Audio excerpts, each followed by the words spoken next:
It's D-U-E-U tell. I see you by this point, you're reading my mind. It's time for football. We about to keep this thing moving. I'm about it, you're with it, let's do it. We gon' make this thing official, you heard me? If you're the best, then let's prove it. The goal is set to have a team become a unit, man. We about to keep this thing moving. I'm about it, you're with it, let's do it. We gon' make this thing official, you heard me? If you're the best, then let's prove it. The goal is set to have a team become a unit, yeah. D-U-E-U. Welcome to Football Game Plan's NFL All 32 show. I am Emery Hunt, the czar of the playbook. We have a lot to get into in this episode. It's week 8 in the NFL. We're going to talk some X factors. We're going to break down some games. But first, let's kick the show off like we always do by taking a look at some of the key storylines heading into the weekend as we go into our 4-minute offense.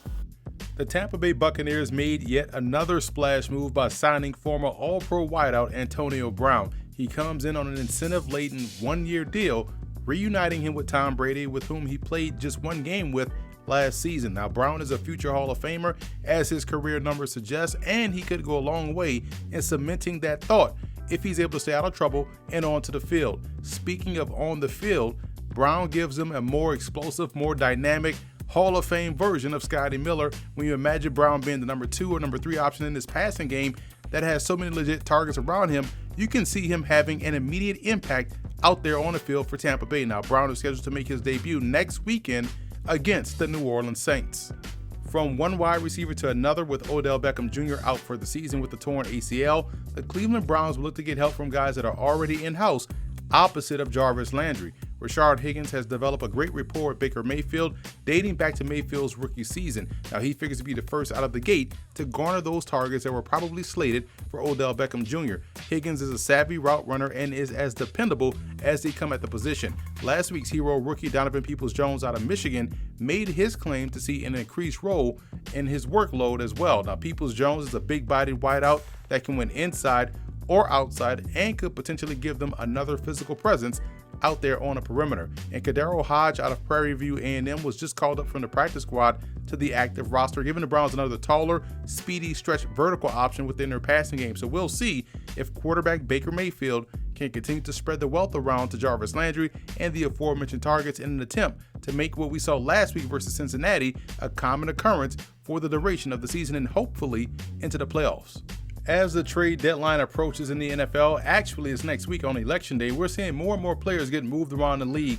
This past weekend, we saw some pass rushers get moved to new teams. The Vikings shipped Yannick Ngakoue to the Baltimore Ravens in exchange for a draft pick. Now, this move just adds another outstanding defender to that Ravens defensive front as they look flat out scary along the defensive line. Another move was made by the Dallas Cowboys, who shipped off their pass rusher and former Minnesota Viking Everson Griffin to the Detroit Lions, who are in desperate need for a pass rushing presence coming off the edge. Now, what's interesting about both moves is that they were just signed this offseason as key marquee free agents, only to be shipped off midway through the season. Another veteran who voiced his displeasure with his current team was Carlos Dunlap of the Cincinnati Bengals, so much so that the Bengals told him to stay home from work while they continued to work on a trade to help grant him his wishes of getting him out of town. And that happened for him as he's now traded to the Seattle Seahawks, and that's a football team that desperately need pass rushing presence coming off of the corner. And Dunlap, the longtime veteran of the Bengals, definitely gives them that. He wasn't having his best season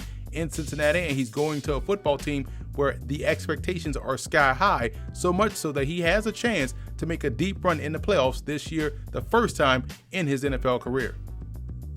One guy that is already making an impact on his new team is running back Le'Veon Bell with the Kansas City Chiefs. Last weekend against the Denver Broncos, Bell saw his first action with his new squad since coming over from a trade with the New York Jets, playing only 17 snaps. But in those snaps, he carried the football 6 times for 39 yards. As karma would have it, Bell faces his former team, the Jets, this upcoming Sunday in a game to where I'm sure he's going to see much more than those 6 carries and much more work in the passing game.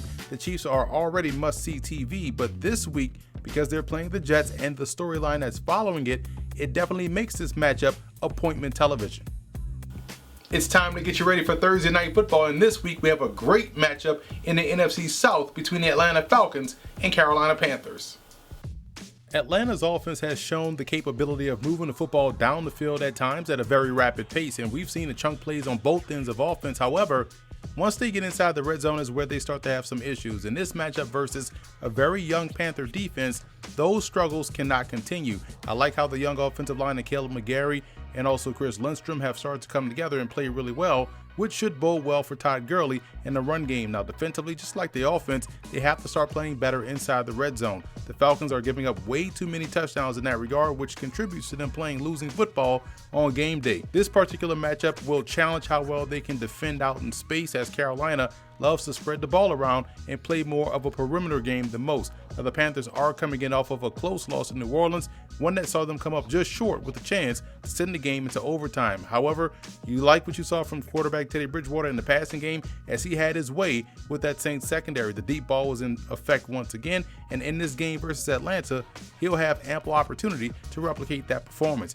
I do worry about the Panthers defense though. Atlanta has strong perimeter weapons and a quarterback in Matt Ryan that can consistently distribute the football to the open target. That's why I look at rookie Jeremy Chin being one of the biggest defensive X factors in this game for the Panthers. Now, Chin can be the ideal chess piece on Thursday, being used in a variety of ways as a blitzer, an alley defender, or even in a matchup against their talented tight end, Hayden Hurst. Either way, they'll need him to play a huge game against Atlanta. In the end, I do like the Carolina Panthers to win the game. I would expect a lot of points, but it's the poise of Teddy Bridgewater in crucial situations that I can trust to give them a slight edge on Thursday Night Football. Let's take a quick commercial break and be back with more Football Game Plan's NFL All 32 show. Football Game Plan is brought to you in part by Ninth and Lux. Visit the website ninethandlux.com and check out the clothing gallery. Do You Music, with featured artist IW in his latest album, Season 2. You can check that out on iTunes as well as doyoumusic.com. Nesby Phipps, art, life, entertainment. NesbyPhipps.com. Grind It Out Fitness. Visit the website grinditoutfitness.com and download the app. Be sure to order your copy of the Go-Go Offense by Coach Brennan Marion on footballgameplan.com/GoGoOffense. Coach Marion goes through the ins and outs of his explosive offense, one that's tearing up the college football field and putting a lot of points on the scoreboard. Again, you can order your copy at footballgameplan.com/GoGoOffense. Welcome back to Football Game Plan's NFL All 32 show. Let's get into some more X factors that you want to keep an eye on heading into the weekend. Kenny Golladay is the biggest X factor to me in that Detroit Lion Indianapolis Colts ball game. Why? Because he's coming off of another 100-yard performance. He's the number one receiver in this offense, a big-time threat that can go down the field vertically or even over the intermediate areas of the field and work there effectively. So if you're Detroit, you want to find a way to get him in the groove early. We know the Colts do a great job out on the perimeter, so maybe they move Golladay around within that formation. Sometimes you may see him lined up inside as a slot. Maybe he's out as a flanker. Maybe you have him as your traditional split, but having Golladay have success against Indianapolis is first and foremost of the utmost importance.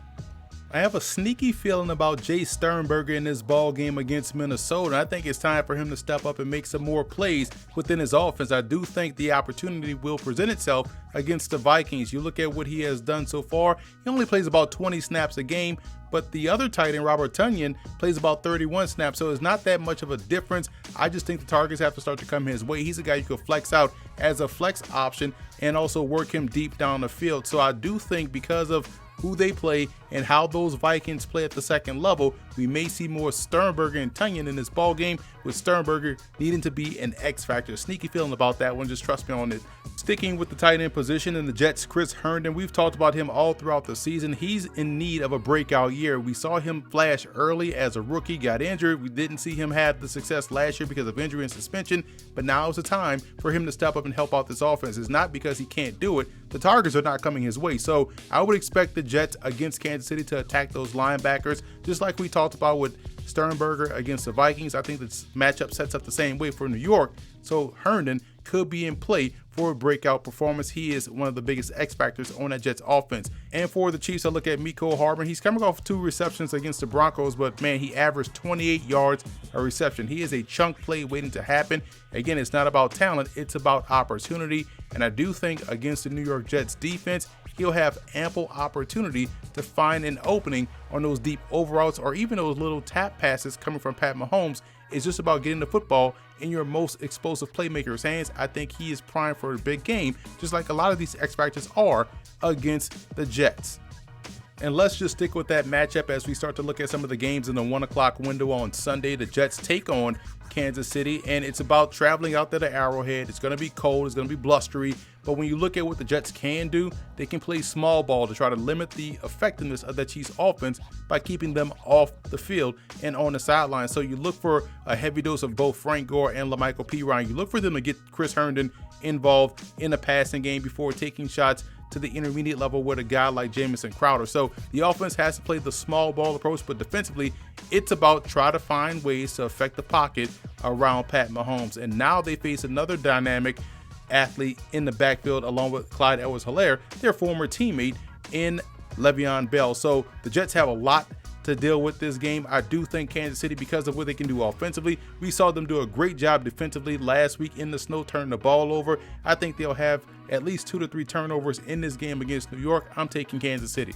Indianapolis, who is coming off of a bye week, travels to the Detroit Lions, who are coming off of an impressive last-second win against the Atlanta Falcons. For the Colts in this game, I'd like to see a rededication to the run game. The offensive line and Jonathan Taylor are a perfect match, and it's time for Indy to stop toying around with Taylor's carries and feed him the rock. Detroit's defense could get that much-needed boost from Everson Griffin down the stretch of the season, but as far as this matchup is concerned, I believe offensively they have to continue to take advantage of the middle of the field in the passing game. That is an area where I thought they excelled versus Atlanta and could be an opportunity for them to do so against the Indianapolis Colts. I do like Detroit in this ball game. They are building some very good momentum, and they'll get their 3rd straight win of the season against the Indianapolis Colts.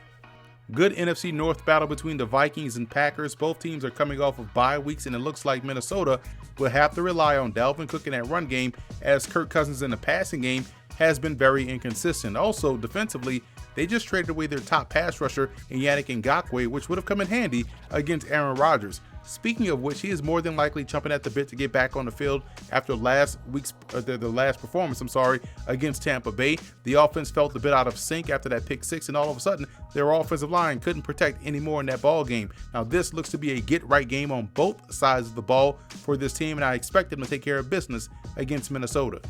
Tennessee travels to Cincinnati to take on the Bengals, and the Titans fought valiantly against the Steelers to get back in the game, only to come up short. I thought the way they looked offensively in the second half was how it was supposed to look all game long. The hope is that they can get off to a much better start against the Bengals. Defensively is where I have some concerns, as they are still struggling in the pass defense department and will get challenged by rookie quarterback in Joe Burrow in this ball game. Now, Burrow and his Bengals are looking to notch a big win against a strong contender in the AFC this week, and it'll be up to the offensive line and that defensive front to play its best game of the season. I do struggle to see that being the case, as the Titans defense should be able to harass Burrow all day long en route to a victory. Huge matchup in the AFC between Las Vegas and Cleveland. The Raiders are coming off of a loss to the Tampa Bay Buccaneers, one of which their defense couldn't stop the Bucs passing game. Now they get a bit of a reprieve against the Browns, as Odell Beckham is out for the season. However, if they can't pressure Baker Mayfield, this Sunday will look a lot like the last one. Now, the Browns are still a bit banged up on the back end, but they are getting great play from their defensive end, Myles Garrett, who is playing himself into the Defensive Player of the Year conversation. The mission this week is to make the Raiders one-dimensional, so they can't forget about Josh Jacobs in the run game, but offensively, it'll come down to whether or not you can trust Baker Mayfield to stack good games on top of one another. I don't think it'll come down to that, to be quite honest. It'll be the Kareem Hunt show. In this one, I like the Browns. Pivotal matchup in the AFC East between the Buffalo Bills and New England Patriots. The biggest question for the Patriots is which Cam Newton will show up. I think the honest conversation would be about Newton coming back from COVID and not looking like himself, although their inability to stop the run was on full display against San Francisco. If you're the Bills in this game, the approach should be about a heavy run game and timely shots deep down the field to those receivers. The reason being, Josh Allen hasn't played great the last couple of weeks, and you don't want to have an erratic performance against New England. This is a really tough game to predict, in my opinion, but I can trust the Bills right now more so than the Patriots, so look for Buffalo to further distance themselves in that division with a huge win. Tua Tagovailoa gets his first start at home against the Los Angeles Rams, and this could be a sneaky tight game. The Rams, when they're clicking, look like one of the best teams in football, and when you look at this offense, Jared Goff, I thought, did a great job of working to additional targets when the initial one was taken away last weekend against the Bears. Now, defensively, they look to be coming together as a unit, especially within the front seven, and playing cohesive defense will come in handy against the Dolphins. Where Tua gives them a bit of an advantage in this game is with the element of the unknown, and in the RPO game. He was deadly accurate and precise in that regard at Alabama, and should be the same way with the Miami Dolphins. He'll have his usual rookie hiccups, but will not embarrass his team at all. This game will be much more about the Dolphins defense and whether or not they can limit the Rams play action passing game. Without a true threat as a pass rusher, I think LA will be able to sustain some drives against the Dolphins, so I'm taking the Rams to win one in a close one. Football Game Plan is brought to you in part by Financial Coaching LLC, investment, retirement, security. Stewardship Credit, financial growth is in your hands. Stewardshipcredit.com. Adrienne Marie Photo, photographer, writer, management. AdrienneMariePhotography.com. Lock Multimedia.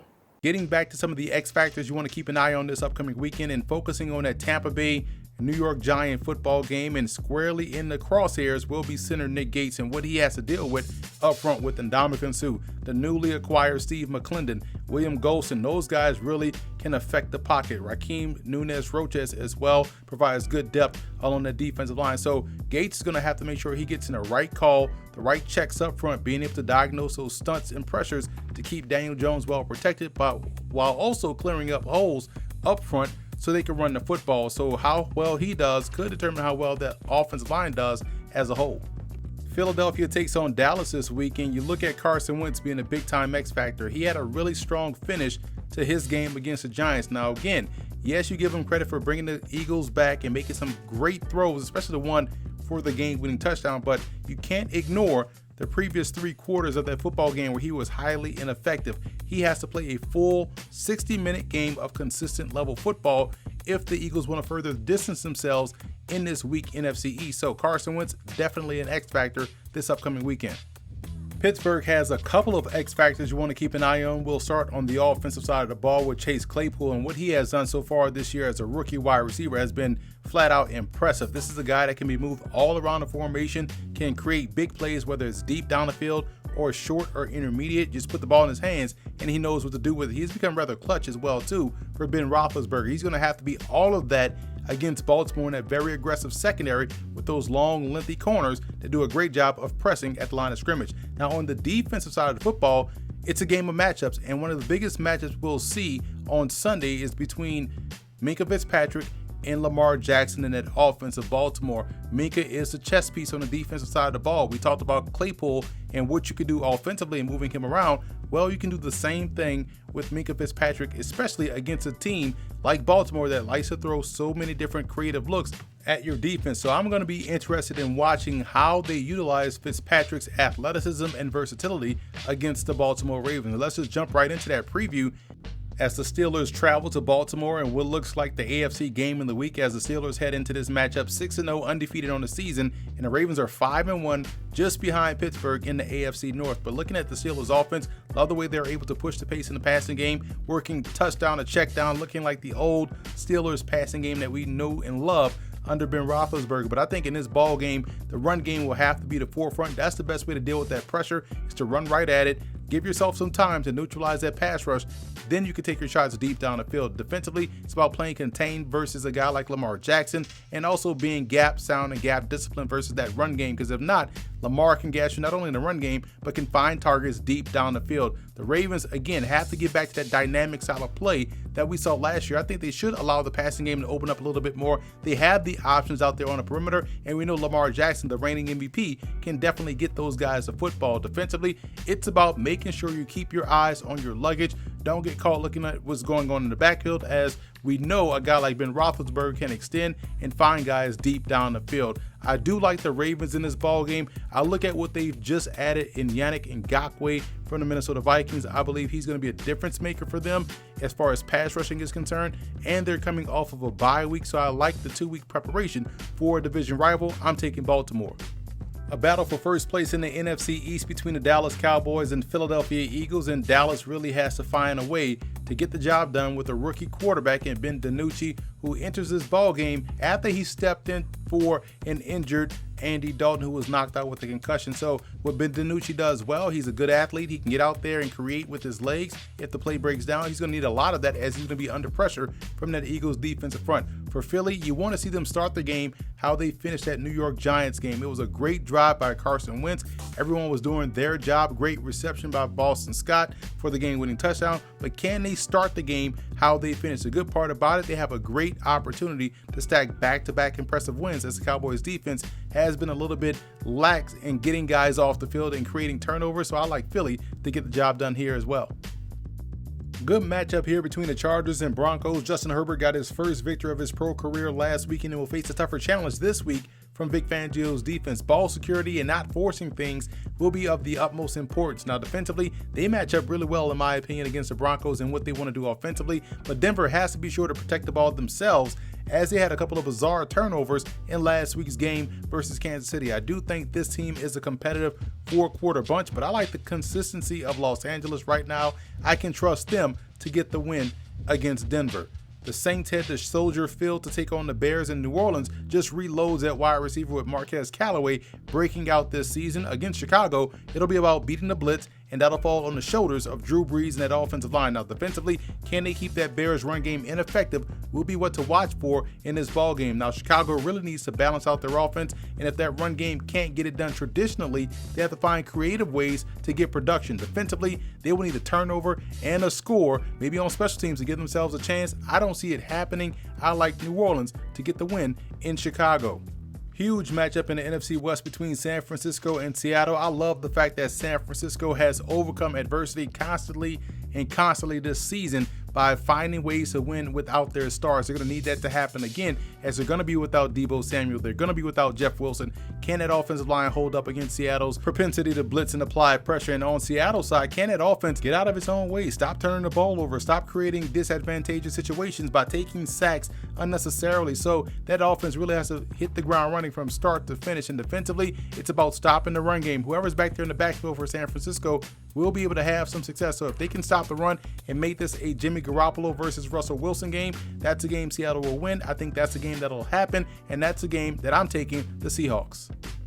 And finally, on Monday Night Football, you have the Tampa Bay Buccaneers traveling up to the Meadowlands to take on the New York Giants. The Bucs offense is firing on all cylinders right now, and they're going to get Antonio Brown next week, so that offense is going to be even better as we go down the stretch. Defensively, in this game, it's about playing contained versus Daniel Jones, because he can extend plays and create pressure, but he will give you an opportunity to pick off a pass or two, and that's where they're going to have to convert those turnovers into touchdowns. And for the Giants, they got to find a way to be explosive in the passing game. Find a way to get explosiveness in the run game. If that can't happen, they won't have a chance. But defensively, that defensive line will give them a chance against Tom Brady. And if they can get him on the ground or get him harassing off the spot, they got a shot. But I do like Tampa to take care of business on the road against New York. So that's it for this edition of Football Game Plan's NFL All 32. I am Emery Hunt, the czar of the playbook. Be sure to follow me on all of my social media accounts. And don't forget to check out and subscribe to the Football Game Plan Network, located at youtube.com/footballgameplan. Also subscribe on iTunes to Football Game Plan Podcast and leave us a 5-star rating. It's D-U-E, you tell I see you by this point, you're reading my mind. It's time for football. We about to keep this thing moving. I'm about it, you're with it, let's do it. We gon' make this thing official, you heard me? If you're the best, then let's prove it. The goal is set to have a team become a unit, man. We about to keep this thing moving. I'm about it, you're with it, let's do it. We gon' make this thing official, you heard me? If you're the best, then let's prove it. The goal is set to have a team become a unit, yeah.